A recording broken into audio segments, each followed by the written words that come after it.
오늘 우리 성경 말씀 요한복음 21장 21절부터 25절입니다. 요한복음 21장 21절부터 우리 25절에 있는 말씀. 이에 베드로가 그를 보고 예수께 여짜오되 주님, 이 사람은 어떻게 되겠사옵나이까? 예수께서 이르시되 내가 올 때까지 그를 머물게 하고자 할지라도 내게 무슨 상관이냐? 너는 나를 따르라 하시더라. 이 말씀이 형제들에게 나가서 그 제자는 죽지 아니하겠다 하였으나 예수의 말씀은 그가 죽지 않겠다 하신 것이 아니라 내가 올 때까지 그를 머물게 하고자 할지라도 내게 무슨 상관이냐 하신 것이라. 이 일들을 증언하고 이 일들을 기록한 제자가 이 사람이라. 우리는 그의 증언이 참된 줄 아노라. 예수께서 행하신 일이 이 외에도 많으니 만일 낱낱이 기록된다면 이 세상이라도 이 기록된 책을 두기에 부족할 줄 아노라. 아멘.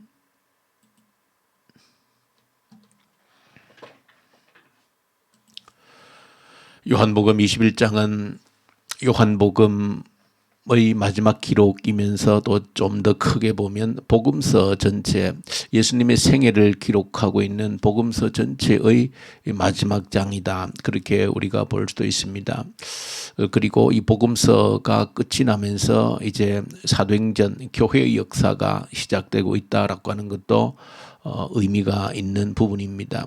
그래서 오늘 요한복음 마지막 21장 또 마지막 부분에 기록되어져 있는 내용, 교회의 역사를 새롭게 시작하는 그 입구에서 마지막으로 주신 말씀, 저 여러분들의 한번 귀를 기울이고 또 저 여러분들의 가슴에 새기고 또 기도의 제목이 되면 좋겠습니다. 요한복음 21장 우리 25절 마지막 말씀은 이렇게 끝을 맺고 있습니다. 예수님께서 행하신 모든 일들이 이 기록된 말씀 외에도 많다는 것입니다. 그러니까 이 복음서에, 특별히 요한복음에 기록되어져 있는 이 예수님에 관한 일들은, 또 하신 말씀에 대한 기록들은 일부분이 기록되어졌다라고 하는 것입니다. 그래서 사도 요한은 이 본문 말씀을 마무리하면서 만약에 예수님께서 행하신 말씀하신 모든 것들을 다 기록한다라고 하면 이 세상에라도 두기에 부족할 정도로 양이 많다, 그런 표현으로 요한복음을 마치고 있습니다. 그것은 다른 말로 바꾸면 그렇게 많은 말씀들을 기록할 수 있는데 이 요한복음, 이 짧은 성경에 이 말씀을 기록한 것은, 다시 말하면 이 성경 요한복음에 이 말씀들이 선택되어져서 기록되어졌다라고 하는 것입니다. 수많은 말씀 가운데 또 수많은 사건들 가운데 아주 선별되어져서 기록이 되어졌다라고 하는 사실입니다. 그래서 이 성경 요한복음 또 복음서 전체로 기록되어져 있는 예수님에 관한 많은 사건들, 또 많은 말씀들은 모두 다 기록된 것이 아니고 특별히 선별되어져서 구별되어져서 이 영원한 말씀으로 기록이 되어졌다라고 하는 사실입니다. 자, 그런 관점에서 우리가 생각하면서 이 말씀을 다시 한번 들여다보게 되어질 때에 이 말씀에 기록되어져 있는 한마디 한마디가, 또 단어 하나하나의 선택이 그냥 우연히 기록되어진 것이 아니고 하나님께서 성령으로 영감을 주셔서 특별히 선별된, 구별된 사건들과 말씀들이 기록되어졌다라고 하는 사실입니다. 그런 관점에서 볼 때 한 가지 우리가 조금 주목하게 되어지는 것은 이 마지막 기록 중에서도 마지막 사건, 이 교회 역사가 이제 시작되어지는 이 마지막 무렵에 기록되어져 있는 이 본문에 기록된 마지막 사건이 특이하게도 거짓말 사건으로 이 복음서의 마지막이 종결되고 있다는 사실입니다. 아주 작은 에피소드와 같은 이 짧은 이 거짓말 사건으로 이 복음서 전체가 마지막에 마무리되어지는 사건으로 기록이 되어졌다는 것입니다. 결코 우연히 그렇게 기록된 것이 아니라는 것입니다. 수많은 기록들, 내용들 가운데 엄선되어져서 이 마지막 부분에 뭔가 마지막으로 기록해야 될 사건으로서 엄선된 사건인데 그것이 바로 이 거짓말 사건으로 기록이 되어졌다라고 하는 것은 뭔가 특별한 의미가 있는 것입니다. 이 거짓말 사건의 내용은 그렇게 복잡하지도 않습니다. 베드로가 예수님과 마지막 그 대화 가운데에서 이제 이후로는 이제 지금까지는 너가 원하는 곳 너 마음대로 다녔지만 이후로는 다른 이가 즉 하나님께서 너를 끌고 허리띠를 잡고 너의 앞길을 인도하겠다라고 하는 그런 말씀을 예수님께서 베드로에게 주었을 때 늘 뭔가 라이벌처럼 그런 관계에 있었던 사도 요한에 대해서 베드로가 궁금해서 저 제자는 저 사람은 어떻게 되겠는가 그렇게 이제 질문을 예수님께 했을 때에 예수님께서 베드로에게 주신 말씀이 내가 다시 올 때까지 그를 살아있게 한다 할지라도 너와는 무슨 상관이 있겠느냐 너는 나를 따르라 이렇게 예수님께서 베드로에게 말씀을 하신 겁니다. 내가 다시 올 때까지 그가 살아있다 한들 너와 무슨 상관이 있느냐 하는 것입니다. 너는 나를 따르라는 것입니다. 신경 쓰지 말고 그 사람이 어떻게 되는가를 신경 쓰지 말고 너는 나를 따르라. 물론 이 말씀 자체에도 우리가 생각해야 될 참 중요한 내용이 담겨 있습니다. 그러나 이어지는 사건 속에서 그렇게 예수님께서 베드로에게 말씀하셨는데 그 말이 사람들에게 금세 퍼져나간 것입니다. 퍼져나갔는데 말이 왜곡된 것입니다. 비틀어진 것입니다. 거짓이 첨가되어진 겁니다. 어떻게? 저 요한은 죽지 않는다. 그렇게 예수님께서 이야기하셨다는 겁니다. 완전히 말이 와전되고 거짓으로 비틀려서 그렇게 전파가 되어진 겁니다. 이것이 바로 거짓말의 실체입니다. 이처럼 이 거짓말이 이 사건이 이 요한복음의 마지막 사건으로 기록되어진 것은 특별한 의미가 있는 것이다. 왜냐하면 이후에 이제 이 복음의 기초 위에서 이 사도행전의 역사, 즉 교회의 역사가 이 땅에 시작되어질 터인데 가장 심각한 것이 무엇인가? 견계해야 될 것 중에 한 가지가 무엇인가? 거짓말 사건이라는 것입니다. 거짓으로 세상을 뒤덮고 있는 이 세상 속에서 진리이신 말씀의 복음의 기초에서 교회를 세운다라고 할 때 끝까지 싸워야 될 것이 거짓과 싸워야 된다는 것입니다. 온갖 거짓과 뒤범벅되어진 세상 속에서 진리 위에 교회를 세운다라고 하는 것은 거짓과 싸우지 않으면 안 된다는 것을 보여주는 것이 이 마지막 거짓말 사건으로 기록되어져 있는 가장 중요한 이유이다. 왜냐하면 우리를 대적하는 이 사탄, 마귀의 별명이 바로 거짓의 아비입니다. 온갖 거짓으로 조장하는 존재가 이 사탄, 마귀라고 하는 사실을 저와 여러분들이 아셔야 된다. 늘 경각심을 가져야 되는 것은 내가 듣고 보는 것 가운데 수많은 거짓들이 난무하고 있다는 사실을 아셔야 된다는 겁니다. 쉽게 휘둘리지 말아야 되는 것은 어떤 무엇을 듣고 본 것에 대해서 너무 일희일비하며 쉽게 휘둘리지 않아야 되는 것은 얼마든지 거짓의 소용돌이 속에 빠질 수 있기 때문에 늘 그런 경각심을 가질 때에 순간적으로 듣고 보이는 것에 의해서 일희일비하고 하는 그런 미련한 일을 하지 않아야 된다. 그런 거짓에 휘둘려서는 결코 진리 위에 교회를 바르게 세우는 것이 불가능하다라고 하는 것을 보여주고 있다. 저 창세기 에덴 동산에서 첫 번째 사건이 무엇입니까? 바로 거짓말 사건입니다. 인류가 타락하게 된 근본 뿌리에 뭐가 있습니까? 거짓말 사건이 있는 것입니다. 하나님은 이 선악과를 먹으면 정령 반드시 죽으리라 했는데 그 하나님의 말씀은 아담과 하와를 통해서 다시 말하게 되어지면서 벌써 비틀려서 말하게 됩니다. 죽을까 하노라. 그것이 사탄에게 건너가면 완전 뒤틀립니다. 180도 거꾸로 말이 변질됩니다. 죽지 않는다라고 이야기합니다. 사탄은. 그러므로 타락 사건의 뿌리가 거짓말 사건인 겁니다. 마귀는 거짓의 아비입니다. 끊임없이 거짓을 조장합니다. 그러므로 온 세상이 인류 역사가 거짓으로 뒤덮박이 된 세상이다라고 하는 것은 사탄이 그렇게 모든 것을 조작하고 거짓으로 왜곡으로 비틀고 이 사실을 여러분들이 기억하실 때에 왜 이 복음서의 마지막 사건이 거짓말 사건으로 기록이 되어졌는가라고 하는 것은 충분한 이해가 되어지는 것입니다.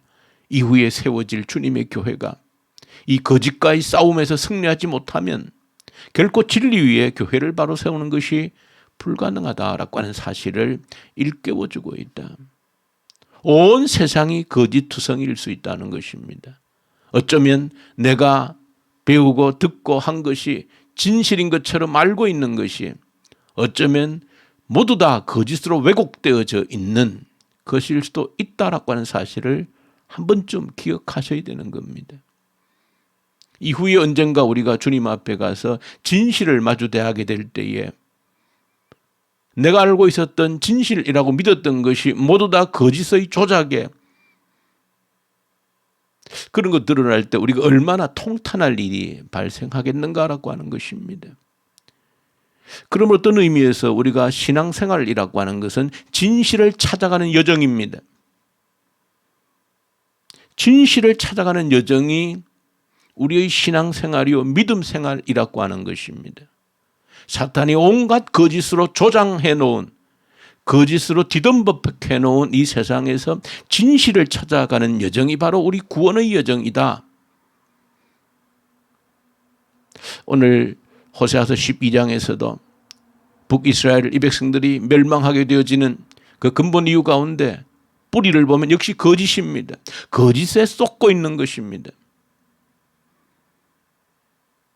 어떻게? 그 가나안 땅에 살면서 하나님이 만군의 여호와라고 하는 분명한 선언과 선포가 있고 애굽에서 건져내어서 지금까지 인도하시고 책임지신 하나님의 진실을 잊어버리고 그 가나안 백성들의 장사꾼들에 속아서 돈이 최고인 것처럼 그래서 그들 스스로 말하는 것이 나는 부자다라고 이야기합니다.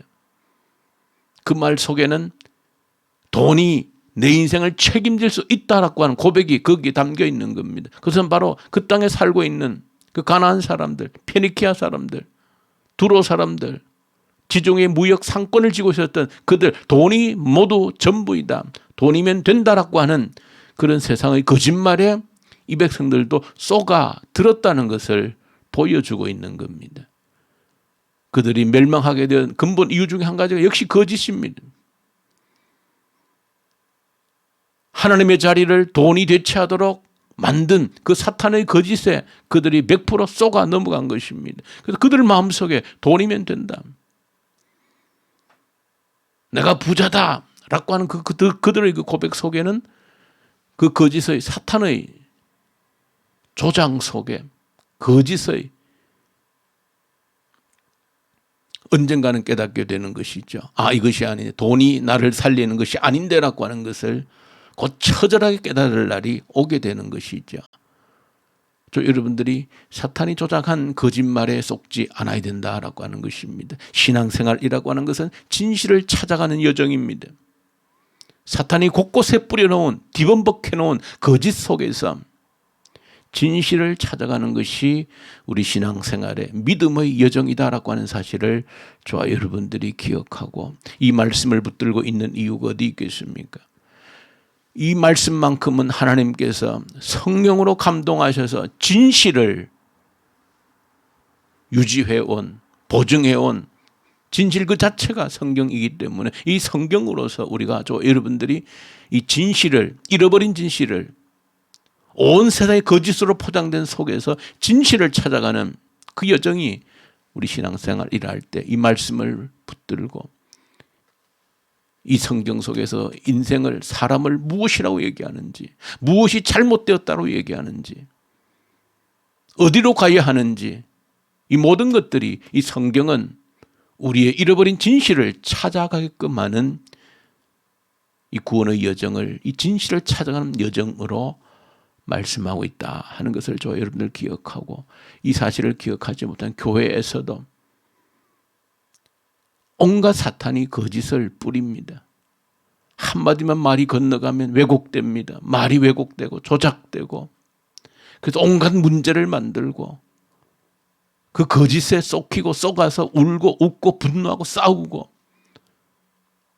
그런 거짓에 휘둘리면 교회는 교회의 기능을 감당하지 못하고 주님의 교회로 온전히 세워질 수 없다는 것입니다. 그러므로 이 말씀의 철저한 기초 위에서 진실을 찾아가고자 하는 그 열정이 매일매일 저와 여러분들에게 없고서는 이 진실 위에, 이 거짓 세상에서 진리 위에, 진실 위에 주님의 교회를 세운다는 것이 부족하다, 불가능하다 하는 사실을 기억하고 오늘도 저와 여러분들이 이 말씀을 붙들고 진실을 찾아가는 이 여정에서 한 발짝 한 발짝 더 진실로 가까이 갈 수 있는 저와 여러분들 될 수 있기를 간절히 소망합니다. 우리 주님 아버지 감사합니다. 이 거짓 세상 속에서도 진실을 찾아갈 수 있는 길을 여셔서 감사합니다. 오늘도 말씀을 붙들고 한 발짝 더 진실로 가까이 갈 수 있는 하루가 되게 하옵소서. 예수님 이름으로 기도 올려드립니다. 아멘. 하늘에 계신 우리 아버지여, 아버지의 이름을 거룩하게 하시며 아버지의 나라가 오게 하시며 아버지의 뜻이 하늘에서와 같이 땅에서도 이루어지게 하소서.